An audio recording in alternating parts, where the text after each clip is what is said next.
Good afternoon, and welcome back to the Insight Teen Hour. I'm Frederik. I'm the owner of Insight Treatment Programs here in Santa Clarita. And this is the time every Monday at 2 o'clock where we're going to talk about issues related to teen mental health. We're doing this because we want the community to talk about teen mental health. We would like to reduce the stigma around it. So every Monday we ask resources from our community to come in and talk about something relevant to the teens and their mental health. Last week we had a person from Evolve Treatment, a great residential program, came in, and Brooke was her name, and she talked about, when should you go to a residential program versus an outpatient program and critical elements or things about residential programs. This week, we're going to talk about trauma and EMDR therapy. So personally, I feel that trauma is one of those things that has sort of often gets pushed under the rug, right? The kids often feel that they shouldn't talk about if they had some sort of trauma because there's a lot of shame built up around it. Maybe they have a very hard time putting words on it. I often feel the family as a family unit is having a hard time talking about trauma. And I feel that often trauma sort of gets, it's not being taken seriously enough because, yes, if you've been in a shooting, or yes, if you have experienced your mom passing away because of cancer, it's a big trauma, and of course that is sort of a big deal. But sometimes the small traumas that happens with parents divorcing and kids being affected by bullying, or those are sort of those can accumulate and become big issues, and that's often not talked about. So I felt it was very important to have a chat about that. And here in our community, we have a great resource. We have in our community Kristina De Bree. Sorry, I had a little brain fart there. But Kristina De Bree has a private practice, and she grew up here in the community, has her own story, and she was willing to come in onto the show today to talk and give us some examples of trauma, and to talk a bit about how does it show itself in teens, and talk about how can it be treated with EMDR, give us some descriptions about that. So welcome, Kristina. Thank you. Thanks for taking your time. Of course. To come in. So so today we're gonna talk about the warning signs. We're gonna talk about how to get treatment. We're gonna talk about EMDR and how to define trauma. So I think it's gonna be a very interesting hour here. But Kristina, tell us a little bit about maybe your own story. How did you end up working with teens and adults who are struggling with trauma? Okay. So I was born with cystic fibrosis, and I also have type 1 diabetes. When I was born in the mid-'80s, there wasn't really any type of treatment for the disease. It was a lot of just, let's put you in the hospital for 6 to 8 weeks at a time. And I wasn't expected to live through my teenage years.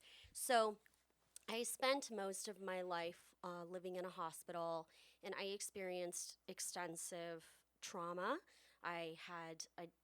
Nobody knew it at the time, but I had PTSD, I had complex PTSD, I had chronic depression, I had anxiety problems, I dealt with chronic suicidality. And even though my parents had put me in therapy, at the time it wasn't really, trauma wasn't something that people really talked about in the context of kids or teens. And so I went 20 years in therapy without getting the proper trauma treatment. And even though I learned and I gained a lot of wonderful skills in therapy, nothing treated the core issue. So very miraculously, I also grew up when a lot of scientific advancement was happening. So I lived longer than what I otherwise should have. When I was in my mid-20s, I decided I had finished grad school. I wanted to be a therapist, and I had looked into a lot of different treatment orientations. I had a chance encounter with a woman named Francine Shapiro, who is the creator of EMDR therapy. And even though I had heard about EMDR therapy, it was always brought up as something that wasn't worth putting effort into. And I listened to this woman, I listened to her presentation, and just experiencing her presence, I felt a sense of hope. And so I actually decided to personally pursue EMDR therapy. And that was the first time in over 20 years that I experienced complete resolution in my mental health. So I knew at that time that this was what I needed to do with my life. So I finished my license. I'm a licensed marriage and family therapist, and I became a level 3 EMDR therapist, which is the highest level. And it's important to me to that my clients can come to me, especially the kids and teens, and resolve their trauma after just going to one therapist. I didn't want the kids and teens growing up and having trauma. And I see this sometimes.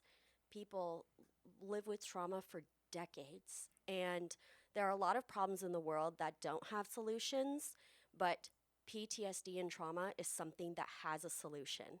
It's tangible, it's extremely effective. And so I want people to know about that. Yeah, no, that makes so much sense. I mean, we often at Insight we see kids come in who has never talked about their trauma, right? Because again, this whole thing about feeling shameful about it or feeling that they don't deserve the attention that it needs. A teen who has maybe a sister who is on the spectrum or has a brother who has been using drugs, and a lot of attention, of course, has gone towards those siblings, and they don't feel that they deserve sort of, or that they have experienced trauma, right? Because whatever that is nothing compared to what their siblings have experienced or what their parents have experienced. So what you said was, I think is very true, that people often their trauma isn't recognized or their trauma is not talked about because it's so subtle, and it's things that has built up over the years, and it's not just one big event. And therefore, often when we get kids into our program, it can take months before we realize, wow, this is actually trauma that has built up the anxiety. It's trauma that is causing the depression. It's trauma that's causing the drug use. It's not just something you go in and in your first meeting necessarily, the kid starts talking about, hey, I've experienced this, or it was very hard for me when dad moved out of the house, or wow, it really hurt when we thought that mom had cancer. They don't open up about that right away, right? That takes some time. So I think it's important that you and others sort of really focus on that and try to find out what has happened. Absolutely. And I think too, a lot of it is, and I have clients walk into my office, and it is amazing to me. I have combat veterans walk into my office. I have people who have, you know, been chronically molested as children. And these same people will tell me, well, I don't have trauma. I'm not traumatized. And That's what's right. so amazing to me, and honestly, I was one of those people. I was, high functioning people able to exist in society. Yes, you may be dealing with depression, anxiety, but it's not something that's widely understood, nor is it widely talked about, and it is definitely not widely accepted. And so we don't even know. And oftentimes there's generational patterns. Grandparents had trauma and Hmm. they weren't able to get the treatment for their trauma. So when their kids had trauma, they didn't recognize it. Nobody talked about it. So the problem is when kids experience trauma, when we watch other people experience trauma, it reminds us about our trauma. And the hallmark of trauma is avoidance, Hmm. right? Of course, we want to run away from all the uncomfortable, big, dark, scary things. Nobody wants to have to think about a shooting or all the impact of COVID. And so that's oftentimes why it is pushed aside. Yeah. And so, I think most people, especially kids and teens, have an intuitive understanding that, oh, nobody wants to hear about that. And so it's, hey, I know I feel bad. I know something's wrong, but I don't know what's wrong or what words to use to describe it. And I definitely don't feel comfortable telling anyone about it. True. And so unintentionally, what society often does is when kids try to make that known, we give them some superficial, oh, well, you're just having a bad day, or, sleep on it, or whatever it is, or here, let me give you a hug. And okay, that, Mhm. it's just not enough. No. And so that doesn't mean that we should go to the other extreme, but it's just being able to learn about what trauma even is, how to identify it, what the warning signs are, and when to get help. Hmm. Yeah, no, and I also think it's important to say that trauma can be different for different people, right? We all emotionally we're different, and often, I see a family of three kids in the family unit, and two of them never got affected by whatever took place, but the third kid might have taken it very personal and really got emotionally affected by whatever has been going on. So I think it's important to say that not everybody is the same, right? And some people will get traumatized by some element and some changes in their lives, and others would never get traumatized by that. So it can be hard as a parent, I feel, to sort of figure out, hey, what was really a trauma? Come on, my child is not struggling with trauma. I have three kids, and two of them are doing amazing and great, and they all went through the same upbringing. So no, Frederick, this is not trauma. This must be something else. But that brings me to the next thing, Christina. I think it's important for us to talk a little bit about, hey, what is small trauma or small T's, as you described it to me before the show, which I think was awesome, or big T's. Like, how do you define that? What can you tell to the listeners about, how that looks like? What is a small trauma, and what could that be? So, first, I want to just explain what happens when the body experiences trauma. Is that we have our natural information processing system. When something happens, we absorb the sensory data from that, the perception of self, the emotions, our body experience, and our brain kind of pushes that through, just like when we take a bite of food, it goes through our digestive system, we absorb the nutrients, and we discard the rest. And so it works the same with life experiences. So when something becomes trauma is when something comes in too big, too fast, too overwhelming, too soon, and there is a problem with the information processing system doesn't work, right? Just like if you're eating a piece of food and your body doesn't know how to digest it, your information processing system doesn't know how to digest this information. So the classic example is a big T trauma. A big T trauma is something that most all of us would easily identify as trauma. Combat, saga shooting, being in a car accident, house burning down, a rape, an assault, physical violence, something that is life threatening, and also vicarious trauma of big T trauma, which is if you're just a bystander and you're watching somebody else go through this, you can also experience the same effects. A lot of people aren't going to argue with what big T trauma is, but where it gets complicated is little T trauma. So big T trauma is something that enough, just one experience of big T trauma is enough for someone to develop full-blown PTSD. Not everyone will develop PTSD, but some people will. Little T trauma could be different for everyone. For some people, it might be traumatic. For some people, it's not. Usually, it's a series of things that happen over time and accumulate. It's the straw that broke the camel's back type of a thing, where each individual piece of straw is not necessarily a problem, but the accumulation of it. And these can be anything. It can be something small as to you text someone and they don't respond, and now you feel rejected. It could be mom forgot to pick you up at school. It could be failing an exam or having an embarrassing speech in front of the class or having an accident, where you pee your pants or something. To kids, a lot of things can be little traumas. And to adults, anything can really be a little T trauma. And it's less about what the content of it is, and it's more just, it's something that comes in that kind of we struggle to digest. So when things come in and we struggle to digest, our brain continues to attempt to digest it and process it over and over and over again. And that's where we get the symptoms of trauma. Hmm. And I also would say, isn't that right, Christina? But you don't necessarily have to develop full blown PTSD to be affected by trauma. I feel at Inside we see a lot of kids who have been experiencing trauma. They get anxious, they get depressed, they get it's sort of not the typical. Wow, there was a big thing happening, and now I develop PTSD in the typical full blown way, right? But it sort of shows in different ways, right? Hmm. So, for example, we think of just in the Santa Clarita Valley, what's happened the past year and a half to 2 years. Okay, very clearly, the Saga shooting was a big T trauma that no one's going to argue with.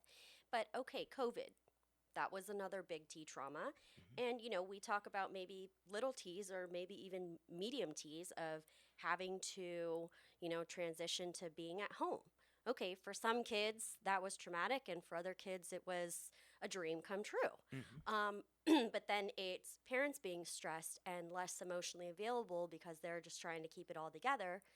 That can be a little T trauma. And so there was a lot of a complex web of traumatic opportunities that existed the past 2 years. And um, the silver lining of that is that it's an opportunity for awareness to be brought to light. Hmm. And it's an opportunity to heal. And so I think this is great that you're doing this show and that we're able to talk about this here, because 10 years ago, I don't think that would have happened. No, that's true. It is important to acknowledge that, hey, all these things pile up. And I think that's why we can see that your private practice obviously is packed and full. Insight treatment programs is running at not full capacity. But anyway, the point is that everybody in our industry are seeing this enormous spike in mental health treatment amongst teens, right? We're all aware that something is not right at the moment because things have never been as busy and bad as it is right now, right? Mm-hmm. Suicidal ideation is going through the roof, or suicidal Mm-hmm. attempts is going through the roof. And that sort of brings me to another little shout out that I would like to say today before we move on, but that is that our hospital here, our local community hospital, Henry Mayo, is at the moment discussing, or there's being discussions about how we can add teen beds at the hospital, because we need acute teen mental health in our community. Outpatient programs and residential programs cannot necessarily react quickly enough when the teen gets really suicidal, and acute treatment is needed, or acute stabilization is needed. So we'll talk more about this in other programs, but the whole idea of adding inpatient mental health acute treatment at Henry Mayo would be amazing from our perspective, and I think it's very important that we look at that opportunity, and hopefully we can get the hospital to add some residential beds or inpatient beds. Wouldn't you agree? Absolutely. Absolutely. Good. So yeah, no, I know we are going to go into a break in a little bit, but we're also going to, so we talked about the big T's and the small T's. We're also going to talk a little bit about the warning signs, right? So maybe we can start that discussion before we go into the break. What kind of warning signs do you see when a child or teen has been sort of experiencing enough traumatic experiences, whether it's bullying or whether it's or something big?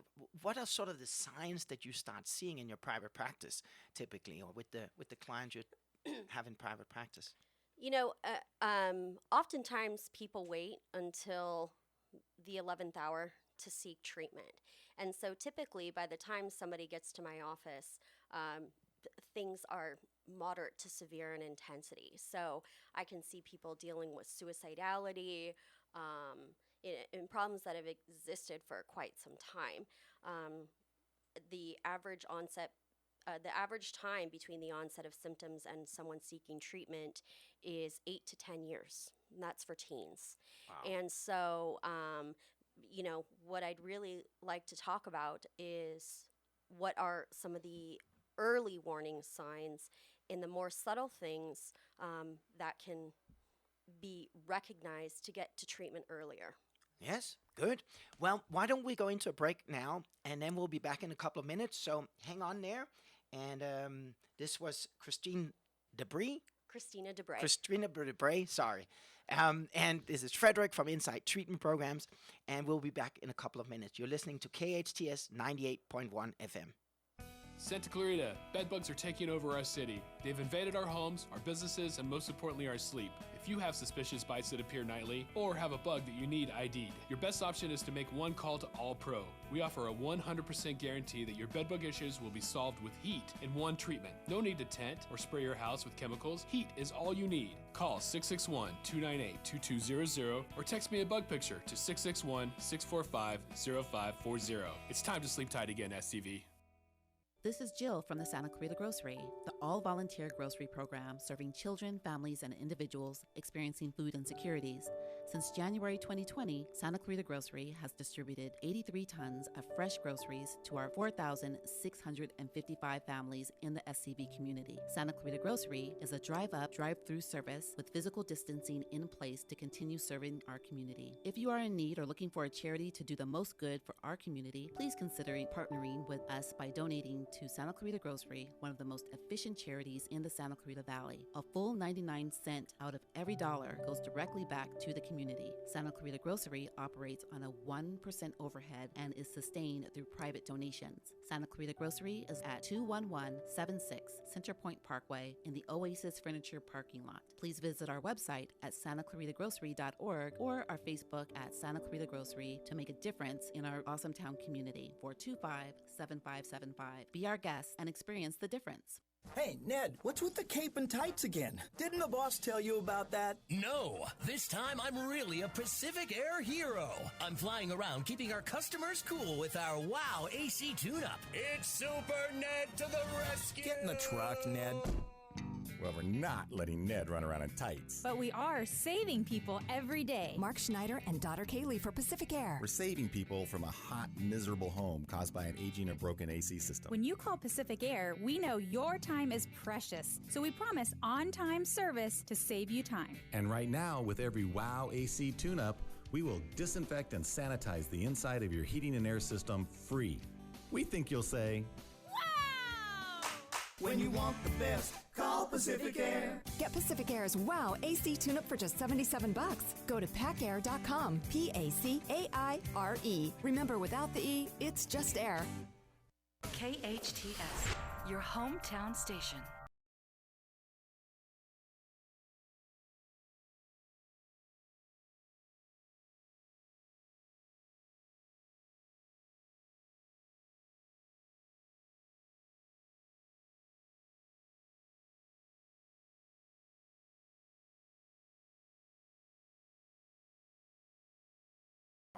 You're listening to KHTS 98.1 FM.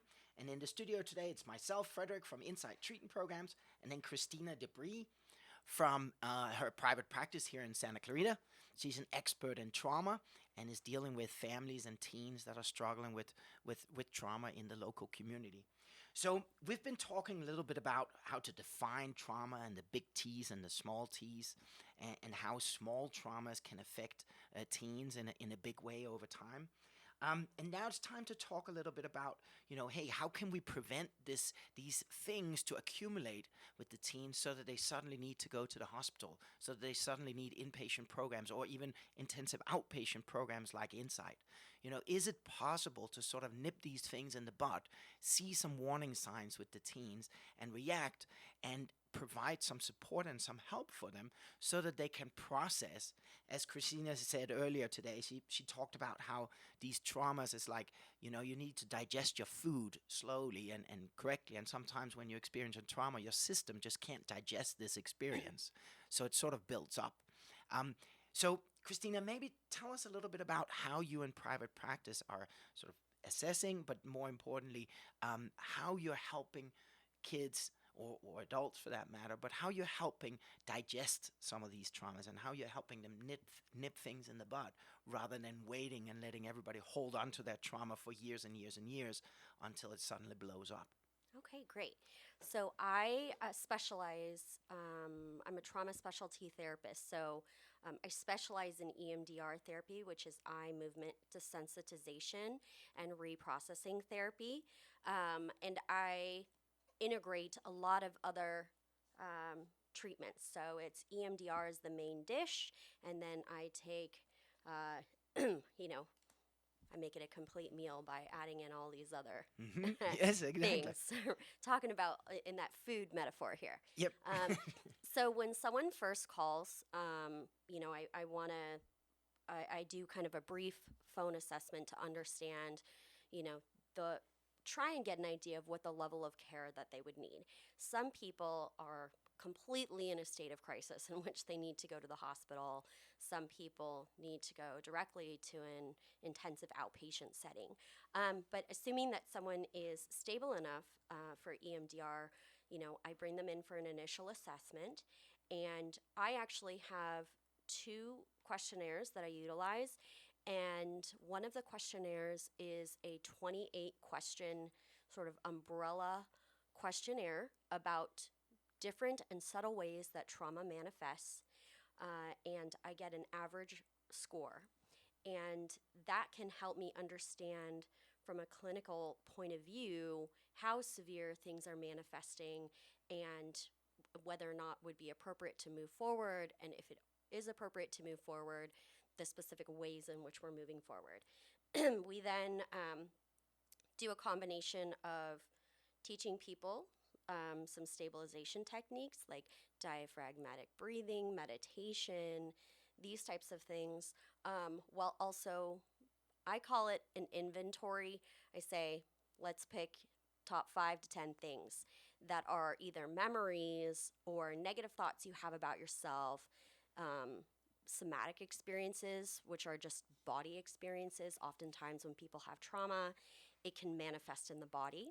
So we create our top 10 list, and then we go through a process of manually digesting this information. So our brain and body struggles to digest this information because it just doesn't even know what to do with it.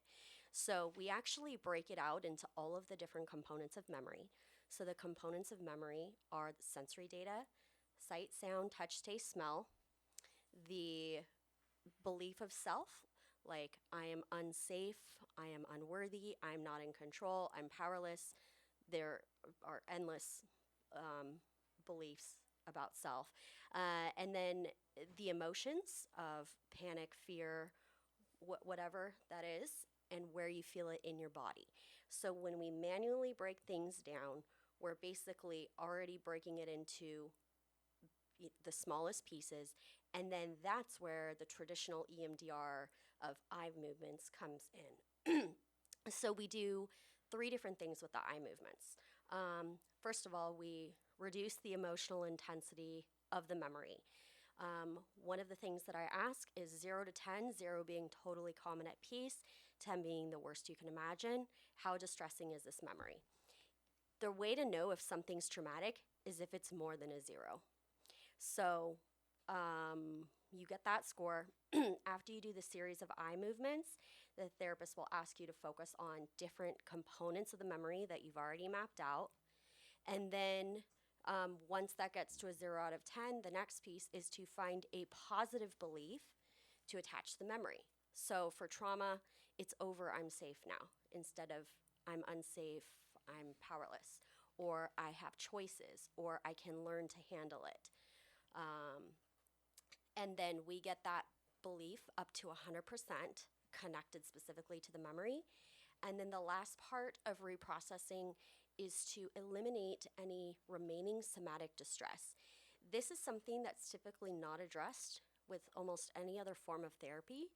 It's the fact that the body is keeping the memory within it. And that's not something that can be addressed via talking. It's not cognitive. It's in our central nervous system.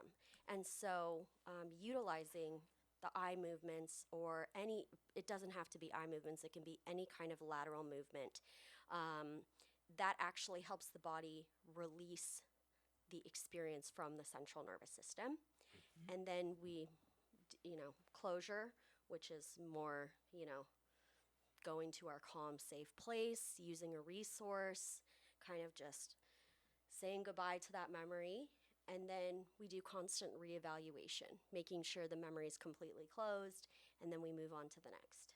So what I hear you say is that you're you're doing two things, but one of the things you're doing is you're using the eyes as a sort of a lie detector, meaning you're using our ability to not lie with our eyes, right? So you're looking at it when you talk about something that has had a traumatic experience, instead of allowing for the kids or the teens to sort of recognize, yes, this meant a lot to me, because often their answer would be, I'm fine, I'm okay. But then you're basically using the eyes to detect whether that is probably not true, or that's not the full truth, at least. Would that be fair to say that you're sort of using their body language or their eyes movement to guide you as to what is really going on here and what's not? To a degree, yes. What I love about EMDR therapy, specifically working with kids and teens, and truly with adults as well, is that people will underreport or overreport or just generally not have an awareness of things. But the body knows, the body doesn't lie. It's within your unconscious if it's not in your conscious.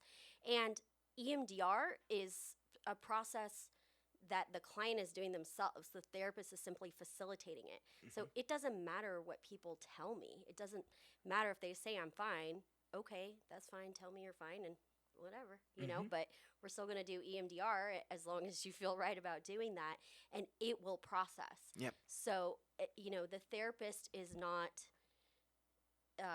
responsible for psychoanalyzing and bringing meaning to the content. The client is doing that themselves by digesting the information. Yes. Yeah, because I would say from Insight's perspective, right, the teens that we are often dealing with, they are acting out on their trauma.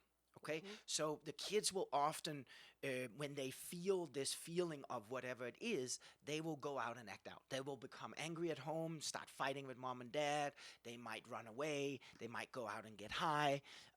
They are at the point where this trauma has built up to the point where they emotionally have to react to that emotion. That's why they're in an intensive program like Insights, right? But the idea is to sort of catch this early enough before the kid starts acting out on their emotional distress and their pain and their fears, and before they start acting out and making, tough decisions or horrible decisions, but sort of help them before that point, right? And therefore go in and talk to them about some of these things. I think that would be a big separation, right? You can do it in your private practice in a safe way, because you can sort of talk about some of these traumas, because at that point the kids are not at a point where they have to run away and get angry at you and walk out of the office and go and get high or go and have suicidal ideation. It's sort of manageable at that point in time. Is that correct? Generally speaking, I try to, I frequently, I'd say about more than half the people that I work with have dealt with chronic suicidality related to trauma. But as long as they're not regularly acting out on it, we can manage that in a private practice setting. Not every therapist in a private practice setting would be able to manage it. It would require specific training. But there is a lot that we can manage. I think the challenge with kids is, they're in this different phases of development, and the hormones are going and everything's happening, and so we can oftentimes just dismiss our kids and teens as being difficult. And things manifest differently for children than they do adults, right? Adults have agency, and so it is different. Kids and teens don't often have the same agency. So you're going to see more acting out behavior. You're going to see any attempts to gain control, manipulation, lying, and that's their form of self-preservation. And so one of the things that can happen is that when these problems persist, you no longer just have a problem. You have a problem on top of a problem on top of a problem on top of a problem.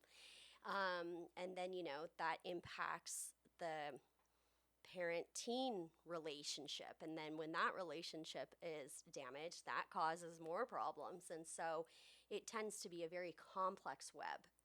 And that's often why in more severe circumstances that something like IOP is really valuable.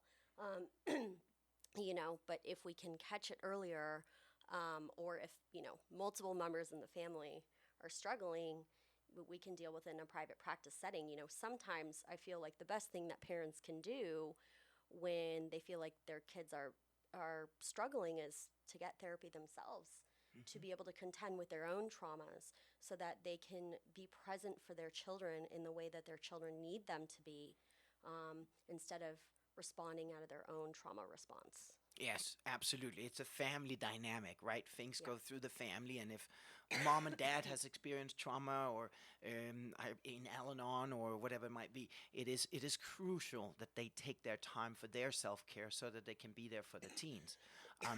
Otherwise, it's just never gonna move forward in the right direction, right? That I know here at Insight, our big thing is to make sure that families understand, hey, look, it's a family dynamic. Everybody needs some help here. It's not just a matter of providing treatment for the teens every day for 4 days a week, but it's really a matter of creating a system where everybody can get some support and some work done, right? Yeah. Good. And let me see. We talked a little bit about these warning signs. So is there a way we can sort of specify? I mean, obviously, classic warning signs would be things like self-harm or suicidal ideation or isolation. But is there something else you would like to sort of say, hey, that these are some of the warning signs I often see when it could be appropriate to give you a call and check up on whether some EMDR work or some trauma work would be helpful for the family? So yeah, when you talk about, suicidality, self-harm, those are what I call red flag warning signs, where it's really non-negotiable at that point. You need to get to a therapist because you're either near or at crisis. But some of the more subtle warning signs, so feelings of guilt, worthlessness, loss of interest or pleasure in activities, difficulty falling asleep, staying asleep, or sleeping too much, fatigue, loss of energy, feeling irritable, restless, angry, negative self-talk, no appetite, too much appetite, erratic appetite, recurring thoughts of death or suicide, or even just fantasizing about wanting to die. And I see this a lot is difficulty concentrating. What I see with teens, the number one, the quickest thing is their grades are going to drop. They're not going to do their assignments. And, people tend to see that as a behavioral problem. And so they respond to it as a behavioral problem.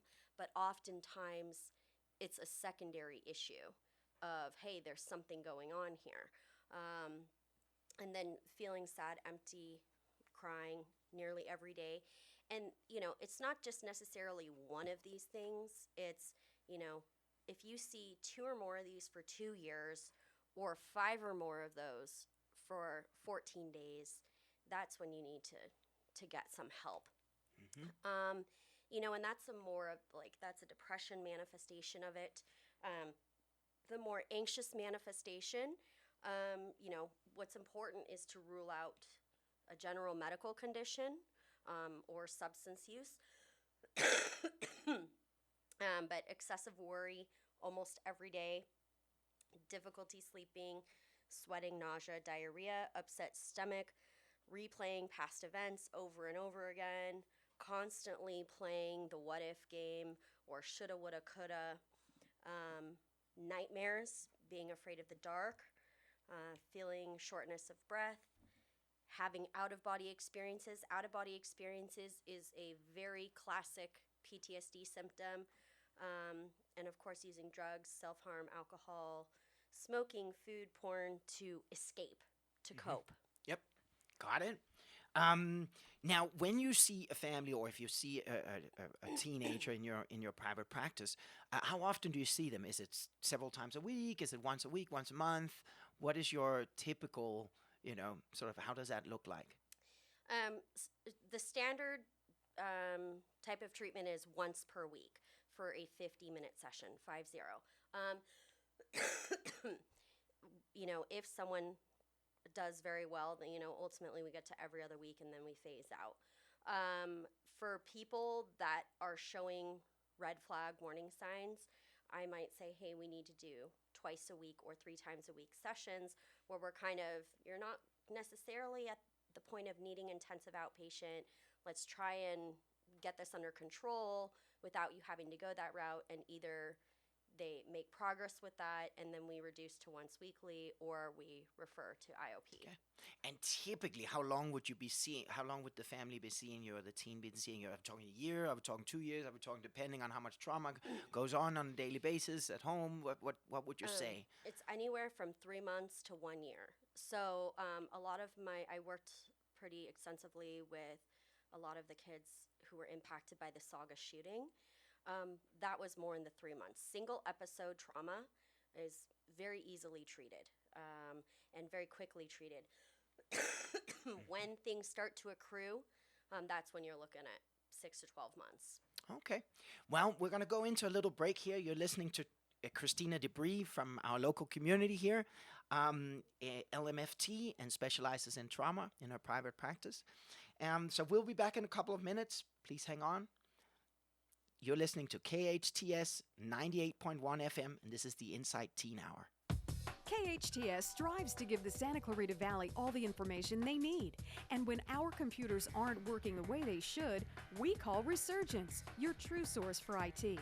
Resurgence provides outstanding customer service while also providing the highest technical ability. They strive to do what's best to improve and protect your business.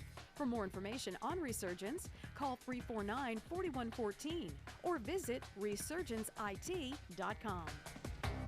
Have you heard that you can attend college tuition-free for your first 2 years? The Canyons Promise program at College of the Canyons can make that happen. First-time, full-time students in fall 2021 are encouraged to sign up now for Canyons Promise. Benefits include paid enrollment fees, access to program counselors, priority registration, and more. Attend COC tuition-free. Visit canyons.edu/promise now for information and important deadlines. canyons.edu/promise. Let's be real, most everyone dreams of having a space to call their own. A she shed, a man cave, a workshop, even a home gym. Ulrich Barnes is the place to fulfill that dream. Ulrich builds custom sheds tailored to your specific lifestyle. Each space is built with premium level products that meet and exceed building codes, in addition to meticulous trim painting and caulked nail holes, including heavy-duty, theft-resistant door hardware. Ulrich sheds and barns are built to last a lifetime, even in the extremes of California weather. Whether you want storage, a place to put your horses, or a private place to call your own, Ulrich has you covered. Check out Ulrich's brand new showroom, located behind Denny's on DeLone Street, off the 14 Freeway Sand Canyon exit. Open 8:30 to 5:30 Monday through Friday. For more information, including payment plans, go to ulrichofcalifornia.com. That's ULRICH of California.com. Thank you, KHTS, for keeping me posted with the latest on COVID-19. It's what we do. 98.1 FM and AM 12.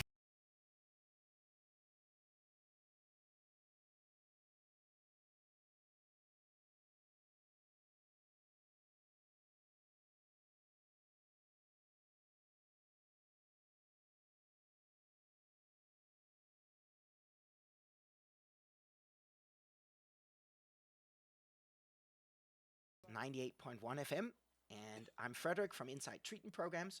And here in the studio, I've got Kristina De Bree, who is a trauma specialist here in the local community and is dealing a lot with teenagers and of course, adults who have been struggling with trauma. So today we've been talking about trauma, big T's and small T's, how it affects people, warning signs. We've talked a lot about EMDR and how EMDR can be used to treat trauma. And basically, I want to come back to this concept of nipping it in the butt, right? So instead of holding on to it, and Kristina here has some very interesting data or statistics on it, but instead of holding on to it and waiting until it becomes so disruptive in people's life and has big consequences and people start acting out, which is typically the point where they start something like an inpatient program or even an outpatient program like ours, it could be important to address some of these things and just check out if some incidents has created some trauma issues with your teen or even in your own life. So Kristina, tell us a little bit about, hey, what happens? People call in, and what is your opinion on starting, even if parents are like, nah, I'm not sure if this has affected my teen at all. What would you recommend? So, it's not uncommon that people will call me and they'll say, I don't really know if my son or daughter needs therapy, or I don't know if I need therapy. So that's why we have an initial evaluation. 9 times out of 10, there's something there. And it is way better to come to therapy and get it when it's just slightly starting to become a problem, and maybe only spend 1 to 3 months in therapy, than wait until the problems are catastrophic and have often irreversible consequences. And there are things, when you're not trained and you don't know what to look for, then you don't know. But when you go to a specialist and you get an evaluation, then you get an informed professional evaluation and opinion about what's going on. And if for nothing else, you can just pay for that one session and just get that evaluation, and then you know. Mm-hmm. Yeah, that makes sense. Well, just because we're talking about teen mental health, right? And you are dealing with many teens or parents who unfortunately sometimes the teens become suicidal, right? And they need some sort of acute care and stabilization. So I just want to do here in the end of our show, I just want to do a little shout out for what's going on in the community, because I feel this is actually very important for our community. And now is a time to sort of voice your opinion on this if you have any. But the idea is that at the Henry Mayo Hospital, there is an opportunity, or there's discussions about adding some inpatient beds for teenagers, right? Kids who are suicidal, or kids who are self-harming, or kids who overdose. Right now, they can go to Henry Mayo to the ER, and they will be assessed and evaluated. But if they're being put on a hold, if they need to stay in a mental health facility for a few days, they are right now being sent off to places like the Lamo Hospital down in the South Bay, or BHC Alhambra out in Pasadena and Alhambra area. So families are experiencing them when their kids are struggling to a point where they need to be safe, and they need to be in a hospital setting for a few days to stabilize. Then they have to be sent away to different districts and different areas of town.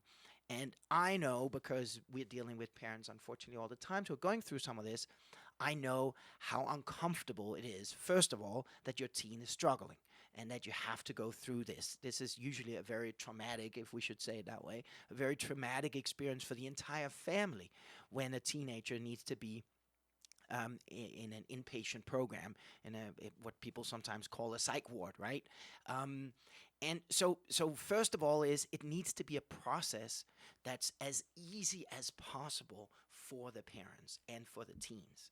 And I feel, or I know, that it is very tough when the parents suddenly see that their kids are being transported all the way down to the other side of town to a hospital where that's not known to them.